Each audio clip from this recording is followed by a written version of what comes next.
Funding for This Is Nashville comes from you, our listeners, and Alliance Bernstein. Since 2019, employees have impacted our community by giving more than 5,000 hours of volunteerism in Middle Tennessee.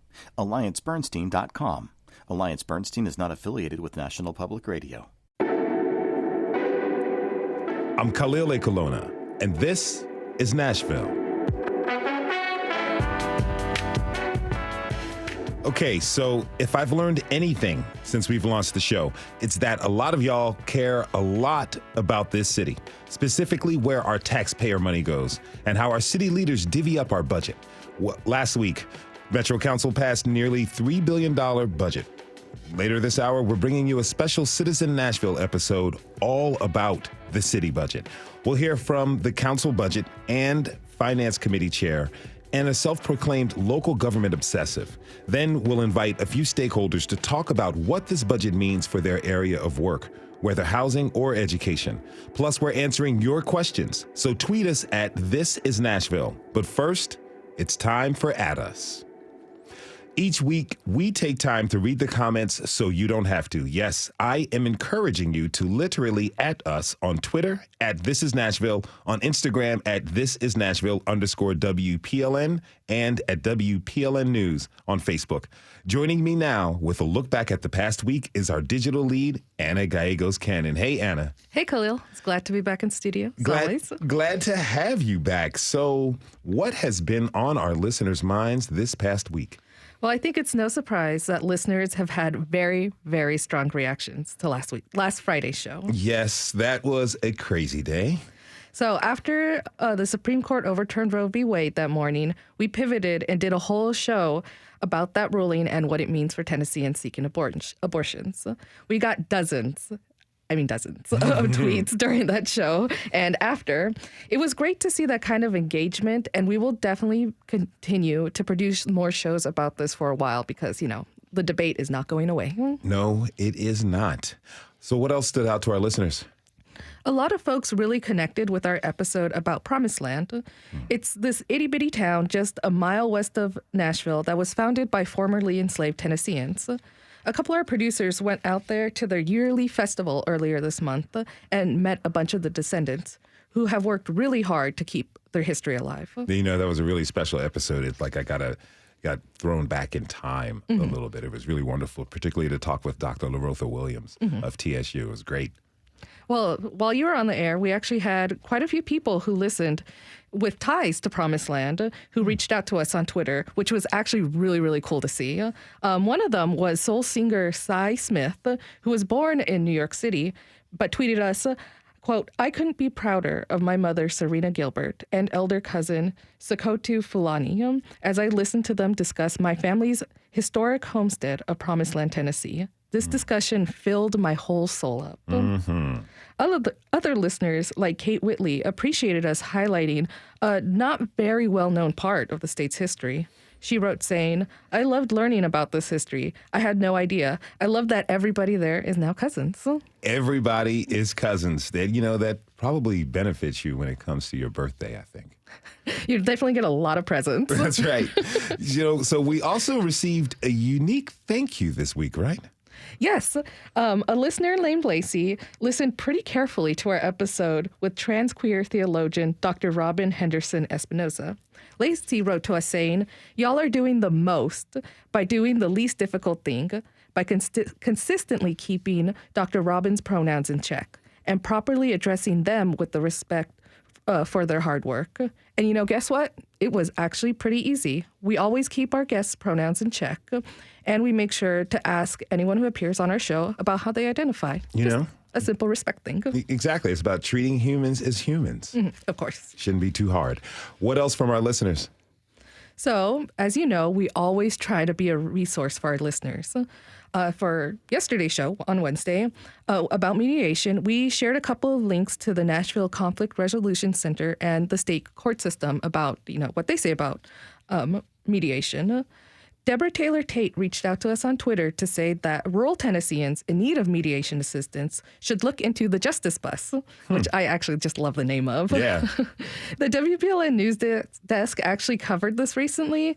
The Justice Bus is actually a mobile resource that allows lawyers to meet with folks where they're at with services they need. We've added a link to on our mediation episode post at thisisnashville.org for anyone who wants to learn more about the Justice Bus or see any other resources. Okay, so today's show is a Citizen Nashville, all about our city's budget. But we've also got another Citizen Nashville in store for next week, right?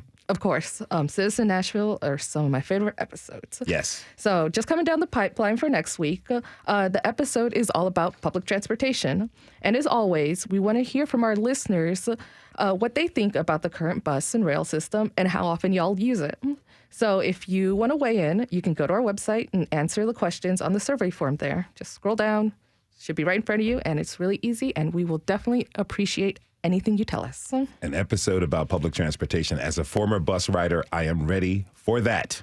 It's going to be great. Thanks to our digital lead, Anna Gallegos-Cannon, for this roundup. Anna, we'll see you soon. Same time, same place next week. Of course, and our listeners know where to find me online.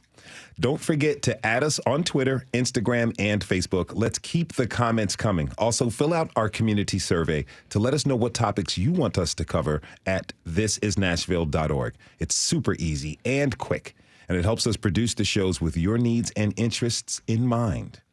We have to take a short break. When we come back, it's time for Citizen Nashville. Today, it's all about Nashville's city budget. Tweet us your comments and questions about the new Metro budget at This Is Nashville. We'll be right back.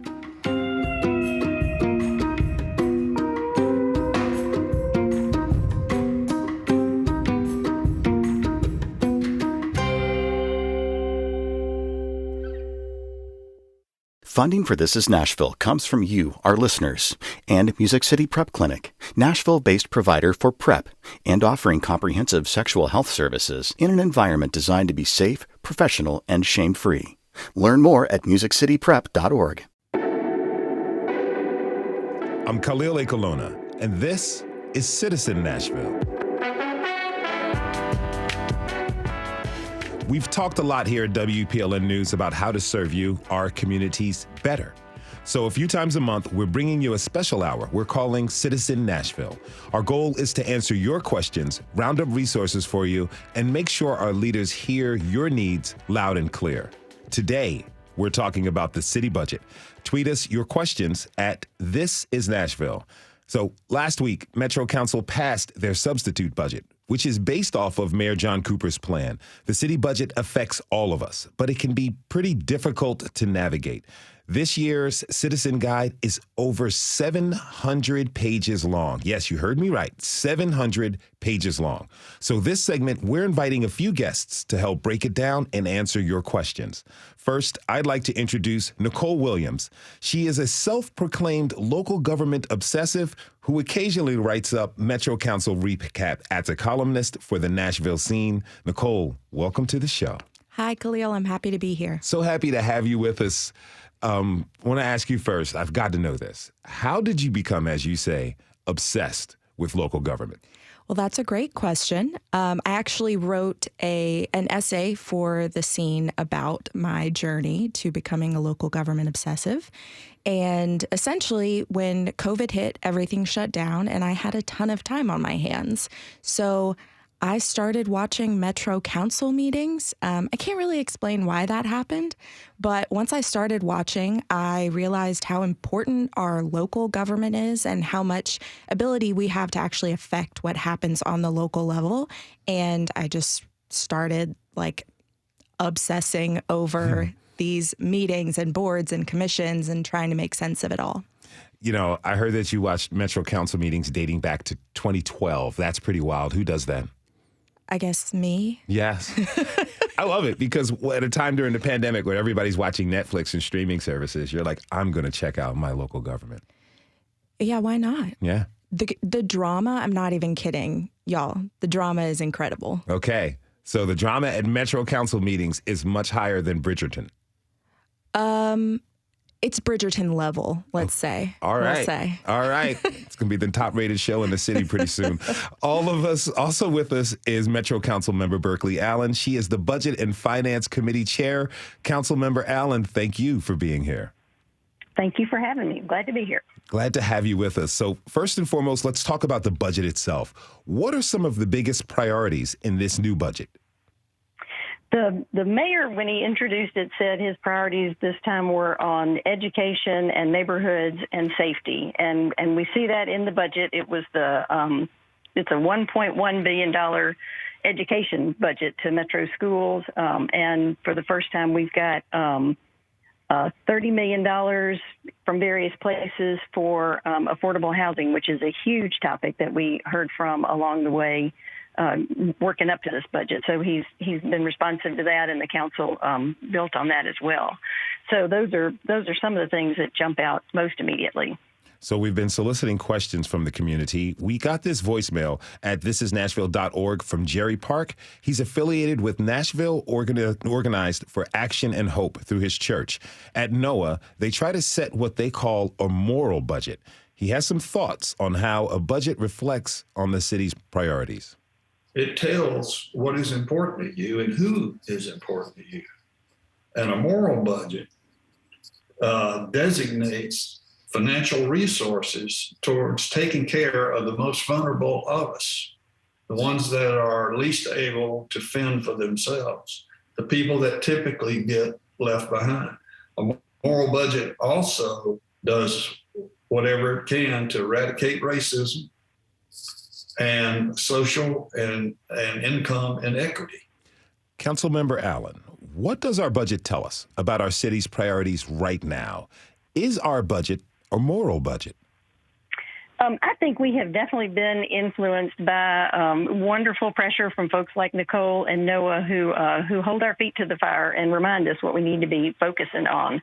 And again, as I mentioned, I think the housing funding, I think, is going to be helpful in two things. One, building more housing that can be afforded to live in, as well as creating a new Department of Homeless Services and getting that funded as well, which is also in this budget. So I think those are examples of trying to do our best to take care of the most vulnerable.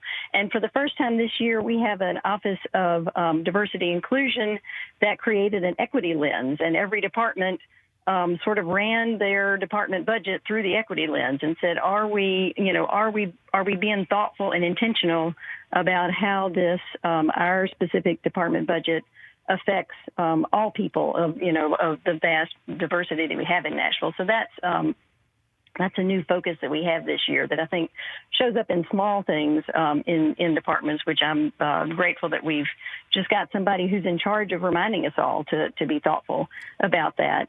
And another thing that NOAA has been a great advocate for is trying to move funding from cops in cages is kind of the buzzword that we hear to more towards education, more towards dealing with mental health. And this budget expands our Partners in Care program, which is a mental health professional going with the police to respond. And also we'll be adding a non-police response, which is just a mental health professional and an EMS, emergency medical services person responding to some of those. So I think we're learning to do better what the public has been asking us to, which is to say, how do we solve these problems in a way that are responsive to the needs of the people. Now, when all of the departments filtered their equity availability and through this department, what was their response? I'm interested. That's a great question, and I was not privy to that part of it. We had a presentation by the director of that department who showed us some of the questions that they asked, which is does this affect the Black and Brown community fairly? Have you thought about how this will work in different parts of town? So that's not a process that was kind of baked in by the time we got it, and I can't say what specific changes were made. Except that it's the first time that we've been that intentional about asking the questions and requiring the departments to think that way. Well, we'll see where we go from here in next year's budget. As we've mentioned, The budget can be a lot to take in. And several of our listeners had questions about the process itself. Here's one voicemail we got from Katie Miller. It would be really nice to have a good overview over the budget process. So how is the initial budget created? How does it go about being amended? I know there's a timeline for this, and there's always multiple votes that the council takes on the budget and on all these amendments. And it's just hard to figure out exactly how that process is supposed to go and how it normally goes. Okay, so lay it out for us, Nicole. You've been watching this process for fun. I'm curious, as a careful observer versus a participant in the council, what have you learned about how the Metro budget gets written and passed? So I think that the process before it gets to council is pretty opaque. We, the citizens, don't really see what happens at the mayor's office. I think Councilmember Allen's discussion about that equity lens is a really good example of that. We have no clue how that was baked into departmental budgets, if at all.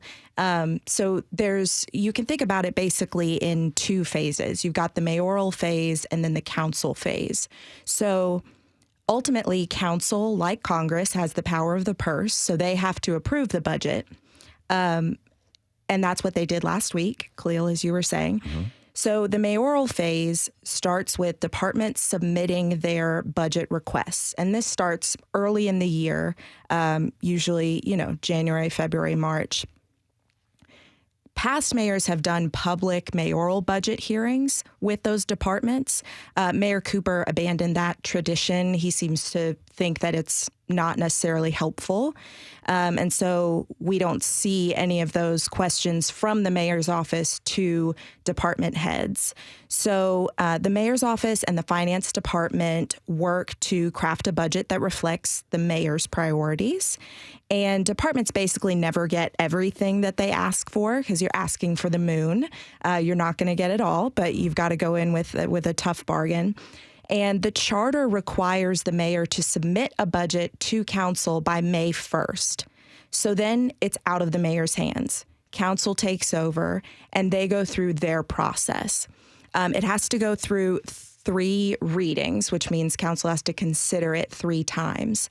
At the second reading, that's where that big public hearing happens. So people are able to come in and voice their opinions. They're able to react to the mayor's budget, except like you were talking about, Khalil, the Citizen's Guide to the Budget is 700 pages long. It's really hard to know what to react to and how to react to it. So you're kind of out of the loop as a citizen from the start, and you're playing catch up. But the council is also playing catch up to a certain degree, because from the time that they get that mayoral budget, they only have until June 30th to pass a budget. So they do their own departmental hearings. That's actually required for council to hold hearings. And they'll typically question the department heads on whether the mayor's budget meets their needs. And then those are public, so you can watch those all of those public hearings. And based on that feedback, along with like the council work sessions, the Budget and Finance Committee chair will work with the finance department to submit a substitute budget. So that's like the council's budget. From there, council members can submit amendments if they don't like the substitute necessarily, if they want to see something different. We saw several amendments this year. And one of the important things to realize is that we have to have a balanced budget. So that means that whatever council wants to add, they have to take that money from somewhere else in the mayor's proposed budget. Mm-hmm. And generally, they like to take that from places that don't require them to take it from other departments. So they're not taking money from MNPD to give to housing or the Office of Homeless Services. MNPD is getting more money every year. What they like to do is take money from like contingency accounts and savings so that they really don't have to like make anyone angry or really prioritize resource allocation. And I've been pretty critical of them for that.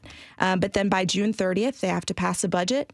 If they don't approve the substitute budget, then the mayor's budget goes into effect. But this year they approved the substitute with I think there were 4 amendments. Okay. Now I want to come to Councilmember Allen, but first I want to get into a follow-up question from Katie. Let's listen. I try to stay up to date on what Metro Council is doing, but I always find it confusing around budget time. It would be great to have some explanations about the various ways that the council and mayor go about allocating money. For example, I hear terms like the budget, the capital spending plan, capital improvement plan, etc., and I don't really understand what the differences between those are. Councilmember Allen, what is the difference between the budget and the capital spending plan? Great question. So the budget is actually the operating budget. That's what we spend on a day-to-day basis. And the capital spending plan is the big things that are going to last for longer than 10 years or be more than $50,000 worth of cost. So the little things we can do in the operating budget, and that happens once a year exactly on the schedule that Nicole laid out so well. And the capital spending plan is generated based on what's called the capital improvements budget, which is our wish list. And if you want something to get built, a specific sidewalk in your district or a new library or whatever, that has to be in the capital improvements budget. And the council passes that on a regular schedule every year. And then from that, the mayor's office creates the capital spending plan, which is this is what we've decided we're going to authorize for the upcoming year. And then some of that stuff actually gets to begin to happen. And there are some things that have been in the capital spending plan that for whatever reason we're still waiting to actually begin the process of constructing. So it lines up from capital improvement budget wish list to getting authorized, and then somewhere down the line, then it finally gets built and the money gets spent. Now, Katie says she tries to keep up on the budget, but struggles because it's confusing. Councilmember Allen, what's your reaction to that? Mitch, I cannot argue with the statement that there is an awful lot of information to take in. The Citizen's Guide to the Budget, which is the word that you've used, is on the Metro website under the Finance Department. And it's a drinking from a fire hose wealth of information. But there is an executive summary at the front of the budget, and that's probably a good place to start, just to sort of see what the priorities for the year are and what the main differences from one year to the next are. And the budget ordinance itself is about 28 pages long, but if you go to one of the schedules in there, you can sort of dig down to here's what the major departments are actually getting. And those are kind of the two biggest pieces. And there are several council members. Councilmember Mendez does a great blog where he lays things out. I have a monthly newsletter where I try to put it in, bite-sized amounts that people can absorb. So I think, trying to connect with people who are working on the budget and ask them, can you break this down for me, can help get it into something that's a little bit easier to digest. Yeah, it's like reading the budget or reading War and Peace. Exactly. Yeah. A question for you. How many public hearings were there this year? So great question. We did add a public comment period in March, which is something new, and we're going to build on that next year, I think, and have it earlier in the year before the mayor even begins his budget, so that the opportunity will be there for the public to say on the front end, these are our priorities and things that we want you to include in the budget. That's new. That's not required. The charter does require that we have a public hearing in June after the budget comes out. And then there are also a number of community meetings that happen both at the district council level and kind of from the budget and finance committee level that often are opportunities from which we, expect and hope for responses from the public just through emails back to us. So that opportunity is always there. And we certainly got lots of feedback on the budget, both beginning at the public comment period and once the budget was announced. People, I think many people do a good job of emailing to the whole council, which is appropriate. And hopefully we can continue to make it easier for folks that are learning how to be involved in the process to communicate with us. If you're just tuning in, this is Citizen Nashville, and I'm your host, Khalil Ekulona. It's a special episode all about our city's latest budget. Here to break it down for us are Nashville Scene columnist Nicole Williams and Metro Council member Berkeley Allen. All right. So it sounds like our mayor has a lot of sway over what goes in the budget. Listener Mary Ellen Pedden sent us a question about that. Can you talk about the strong mayor form of government that Nashville has and how this affects the budget and what the power dynamics between the mayor and the council look like? Do other cities distribute budget decision-making in other ways that are better or worse than we do? And how does this translate to the representation and power of our districts and the people that elect the mayor and the council members within the budget? Nicole, what is a strong mayor system? I mean, what does that mean for that budget, for our budget? That's a great question, Khalil. So strong mayor systems are really common in major American cities. So we are like a lot of our peer cities. We operate in a strong mayor system. What that means is that the mayor who is elected has basically total authority over administrative matters. So he is the chief executive. He has authority over administering the budget.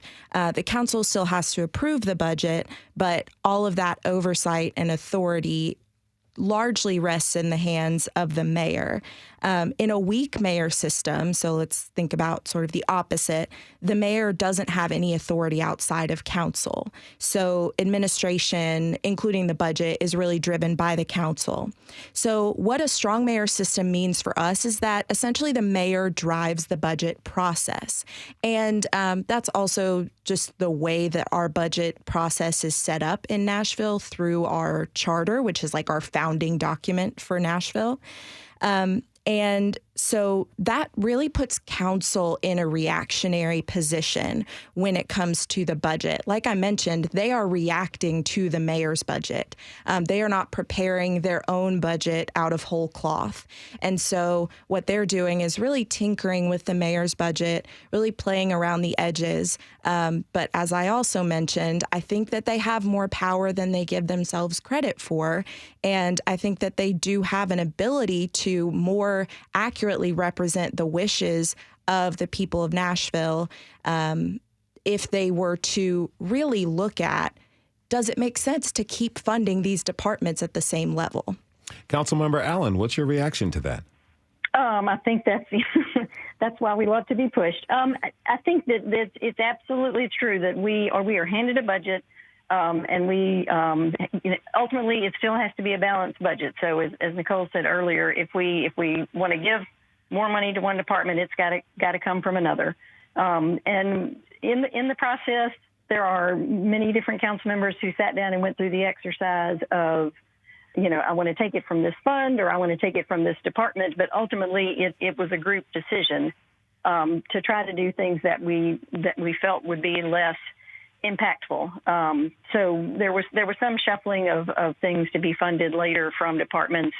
The library, the police, the fire all had things that were originally, quote, in their budget that are now coming back in another sort of reserve budget. So that's really kind of just moving the columns. That wasn't a substantial change. As you probably know, the council did take money that was going to the Chamber of Commerce just essentially to make a statement that with the frustration with some activities the Chamber had done earlier in the year regarding education at the state level. So there are some feisty council members who don't hesitate, I think, to make statements with the funding power that we have. But ultimately, if we feel like the departments are doing what we need them to be doing, we don't want to take away their ability to do that, and we try to find the money in other places. This year, interestingly, was probably the biggest amount of money shuffled from one place to another, I think, in any historic budget, just with regard to changes that the council did make. And it's the biggest budget we've ever had. So I think that, but proportionally, I think it was still the most tinkering that has ever happened, partly driven by some shortfall in the school budget. And that's a big priority for us. So we worked really hard to find different places where we could move money to ensure that our schools had the budget that they had asked for. All right. We got some voicemails about some specific issues, like this one from Victoria Thacker on transportation. I think Nashville should prioritize a public transit rail system to make navigating around easier. Of course, they think affordable housing should be prioritized as well, but with the price of living so high downtown, if there was a rail system, it would allow quick, easy, and affordable transportation for those that can't afford to live downtown. Nicole, how does this new budget deal with transportation? It's really hard to say, Khalil. Obviously, a few years ago, Nashville voted against a transit plan that would have provided a dedicated source of funding to really enhance the city's transit system. And until we have a dedicated source of funding, it's going to be really hard to make any transformative changes. The budget this year really doesn't make those kinds of transformative investments in public transit that I would like to see. And we seem to be really focused on making streets easier for cars to navigate, though I'm sure that the mayor's office and perhaps the council member would disagree with me on that. The Nashville Department of Transportation got 45 new staff members in this budget, but a lot of those are for things like litter pickup that don't really seem to advance the goal of making Nashville a truly multimodal city. And council actually took $1 million from WeGo, our public transportation, to free up funding for other things in the substitute budget. And I'm sure Councilmember Allen will talk about how that funding is going to be made up. But we really need to be not taking money away and expecting to make it up from other sources, but pumping money into our public transportation. Now, after this, Councilmember Allen, is there anything else you want people to know? Anything else you want to add? I think it's just important to know that Nashville's a growing city. We're trying to figure out, the best way to use the funds that we have to make it grow in a smart way. We do have Vision Zero is our transportation goal to reduce dangerous intersections so that it is safer to be a pedestrian. I think that, as Nicole brings up, it really is important to be able to use our streets as a pedestrian or a cyclist or on scooters even. And there is money in the budget for those things as well. So I think that's important for people to be aware of, that we're trying to focus on things that make it a better place to live. And we're, sometimes flying the plane while we're trying to put it together because we've never dealt with this kind of growth before. But public input is always important and always welcome. And we hope that what we put together feels like a moral budget to people. Schools was top of the list, and we've tried to make transportation better. She's exactly right. We need a dedicated source of funding to really get transit going, and I think that's a conversation that will come up in the next campaign for mayor. So I hope we'll have a good discussion about that. Okay. Get that into the future budgets. Public input is important. Here's a little personal input. I would like to see more funding for sidewalks in Nashville. Enough said. I think a lot of people will agree with me. Okay, so before we let you go real quick, Nicole, I have to ask you about these budget bingo cards you make. To help folks at home follow along with budget hearings at Metro Council. Apparently, it's must-see TV. How did you come up with that idea? I have too much time on my hands. Okay. I live alone and I have 2 cats. I've got 3. Oh, wonderful. Okay. Great. So basically, I started seeing these little things that council members would do. You could sort of predict, like Councilmember Angie Henderson saying betwixt and between or respectfully, or Councilmember Sharon Hurt reading off a really moving speech from her phone that she had typed up, or Councilmember Dave Rosenberg trying to defund the Chamber of Commerce. So these things I just noticed and I thought, wow, it'd be really fun to try to get people engaged in the process by doing this silly little game. And so that's why I did it. And I have fun with it every year. And I hope that people have fun with it too. I'm playing with you next year. Awesome. Guaranteed. That is self-proclaimed local government obsessive Nicole Williams. She was joined by Metro Council member Berkeley Allen. Thanks to you both for being with us today. Really appreciate it. Thanks so much, Khalil. Thank you. We have to take a short break. When we come back, we'll talk about a few of the key issues in the budget with some of the people who are most impacted by the numbers. How might this budget affect you? It's not too late to hit us up with your questions or comments. Tweet us at This Is Nashville. We'll be right back.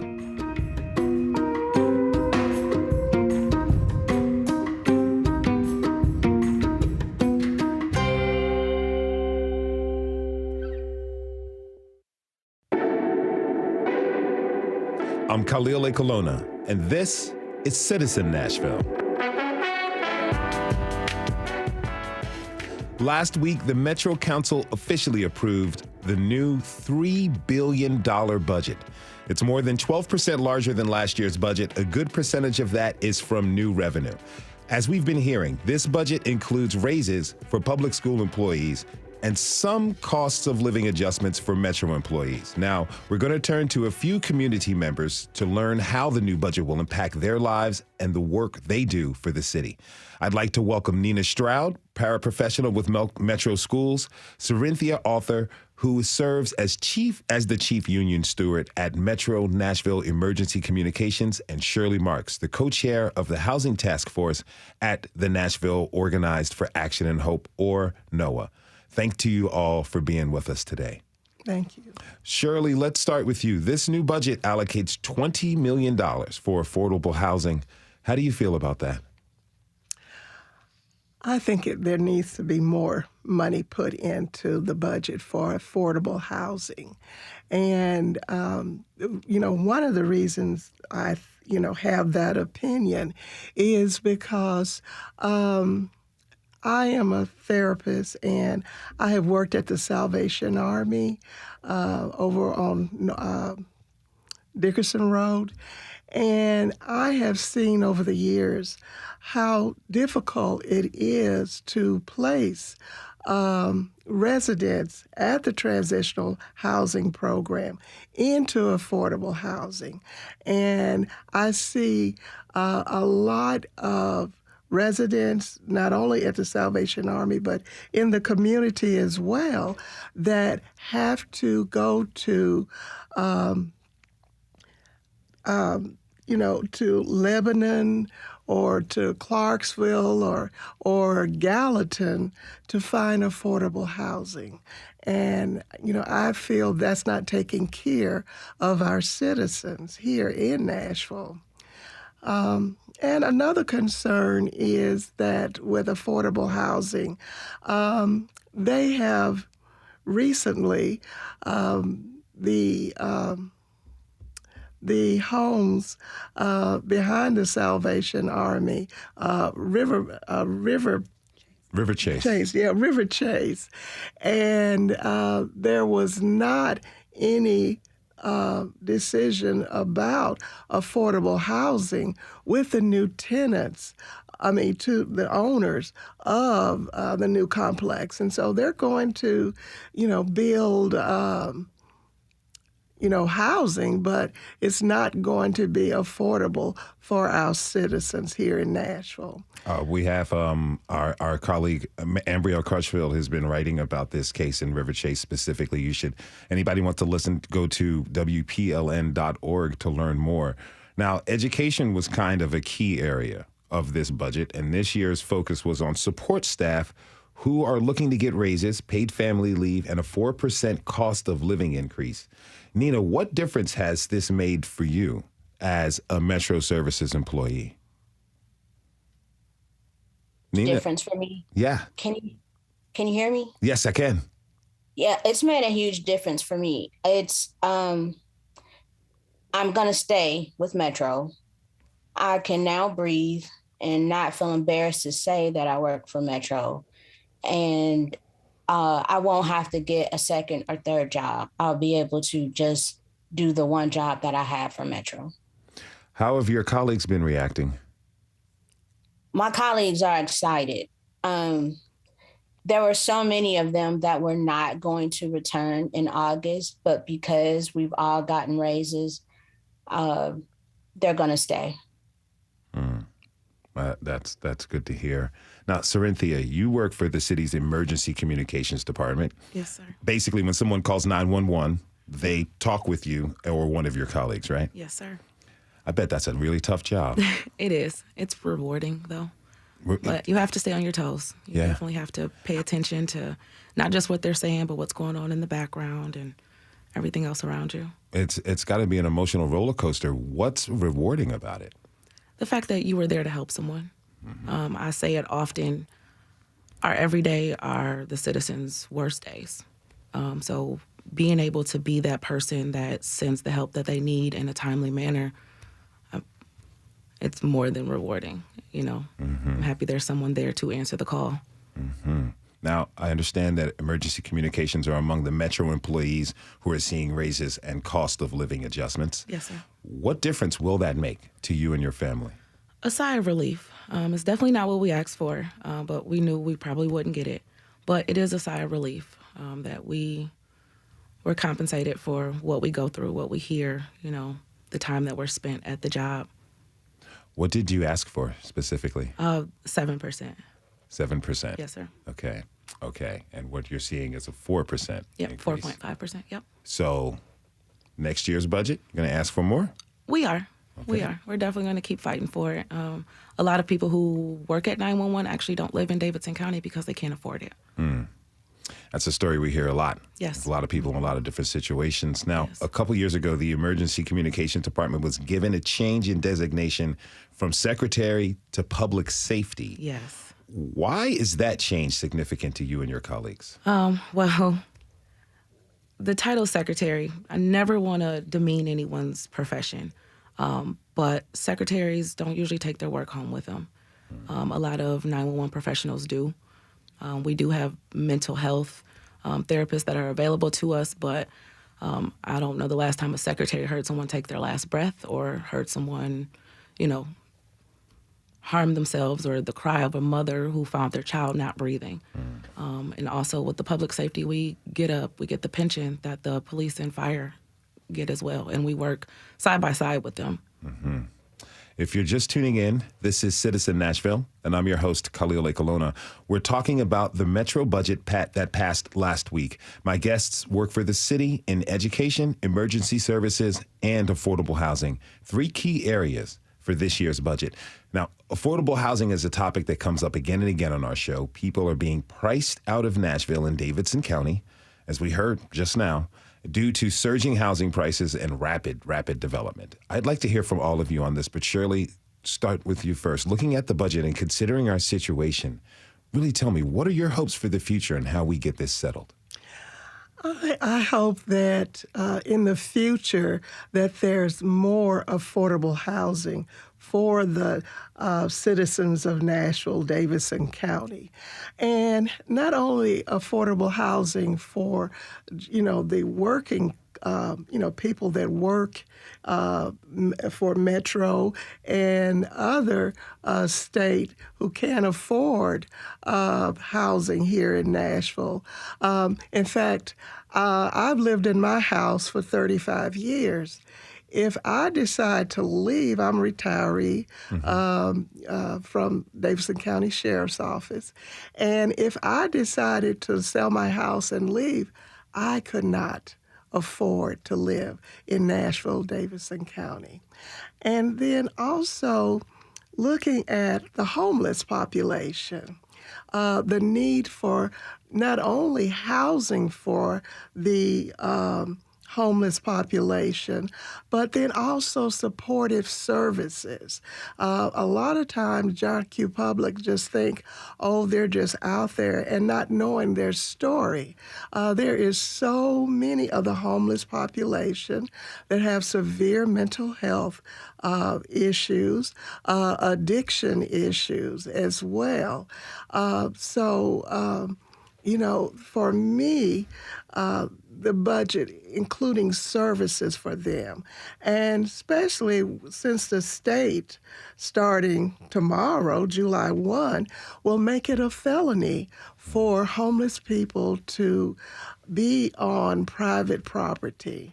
That's just a kick in, their face for them. Now, Cyrenthia, you touched on this just a minute ago. You said some of your colleagues who work with you work for the city but can't afford to live in the city. What is the significance of that situation to you? It's tough. It's tough. We have to know the city. A lot of people spend a lot of time. We already go through extensive training. A lot of people who don't live in the city aren't aware of the new bills, and they're not aware of the new buildings. So, if someone actually lived in the county, they would be just a little bit more aware of what the city looks like, and that can help with response time. That reminds me of when people are talking about police and law enforcement and how they stress that police officers work and live in the same area, so they know the community that they're serving. Here you are dealing with, this is emergency services. This isn't anything light. And they're saying that it would be very, very helpful for you and your colleagues to be able to live here, to know the nuances of the neighborhoods and the area. Oh, yeah, the ins and the outs. It would be nice if you're in the middle of it. It's always better to know what's going on firsthand. That would be a benefit to us all. To everyone, yes. Now, we're watching prices raise in every aspect of our lives. Food and gas are just a few examples. Nina, you said that a lot of your colleagues work 2 or 3 jobs.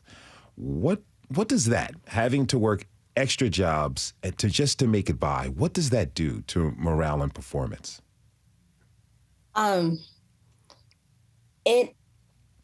It causes us not to be focused on our students. You're constantly thinking about, can I even make it to work? Is it even worth me coming into the city? And this is the it city. So it impacts everyone that works for Metro, because not being able to live in the city that you work in, that says, hey, I have to choose something else. I have to leave. And that speaks volumes for this city to not make it affordable for the people that work for them to live here. You know, I imagine, well, again, as with Cyrenthea's job, emergency services, you're in education. These are 2 vital and very important fields that benefit all of us in the city. How does the fact that you and your colleagues may have to work 2 or 3 jobs, you have low morale and its effects on your performance, how does that affect the students that you're working with? They can tell, the students can tell that we're stressed. The students can tell that we're not focused on their needs. And it also impacts them in that many of my colleagues left this past school year, to go live in Clarksville, Gallatin, or other outlying cities of Nashville, because they just can't afford to live here. And so if you don't have staff at schools, then that negatively impacts students on so many levels. Looking at the future, Shirley, what would you like to see from the city in terms of how it allocates its money and how it sets its priorities? I'd like to see more priority with the affordable housing for the citizens and services for the homeless. I'd like to see that as opposed to a new stadium. That's just, Yeah. Yeah. Cyrenthia? I agree about the stadium. I would love, of course, for something to be done about the homelessness population in the city. And like you were saying earlier, it's more than, oh, they're homeless. A lot of them do have mental health issues, and we're not focusing on that.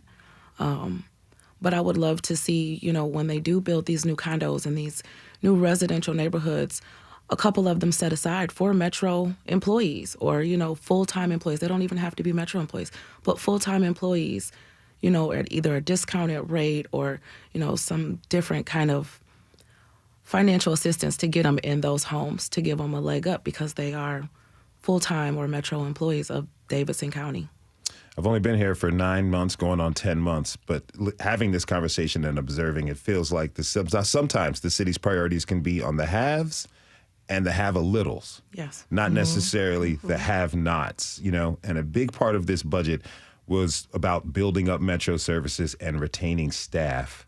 Nina, do you think that this year's budget does that? I think it does it temporarily. I think they could do more. Because my husband works for Metro Public Works, and they still didn't get all the money that they asked for. Metro Schools didn't get what they asked for, all of us. So there's still work to do. Most definitely. There's a lot of work to do, and this is kind of a Band-Aid over something that needs stitches.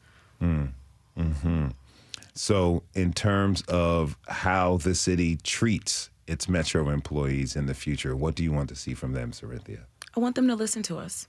There's a reason why so many people were at the Metro budget hearing and they were pleading, crying their cases. There's a reason that many people were there. Granted, I'm just getting familiar with Metro budget and getting, my feet in the door and learning about everything, but it speaks volumes for pretty much the whole room to want to have something to say, to want to speak. You have to listen to the people that live here. You have to listen to the people who work here. So you're about to become a local government obsessive, kind of like Nicole Williams, huh? I'm not sure if I'm going to start a bingo sheet, but I am going to be paying more attention. Okay, maybe play bingo with us next year. Nina, I want to ask you how you want the city to treat Metro employees in the future. Just as she said, I think they should listen to us and take into account some of the suggestions that we make. Like, they provide busing for Metro students. Provide busing for Metro employees too. Make it some of the affordable housing for Metro employees to keep them here in the city, so we can still be that it city that Metro employees want to continue working for.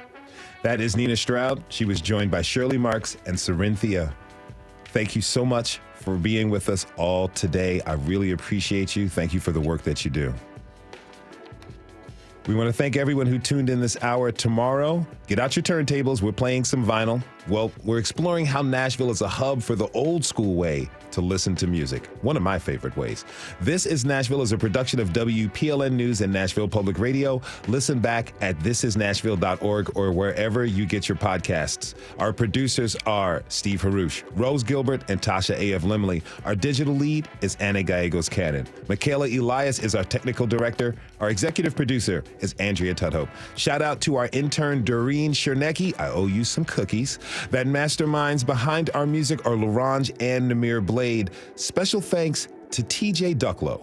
The conversation doesn't end here. As always, you can tweet us at This Is Nashville, find us on Facebook and Instagram, and tell us what you want from our show by filling out our quick survey online.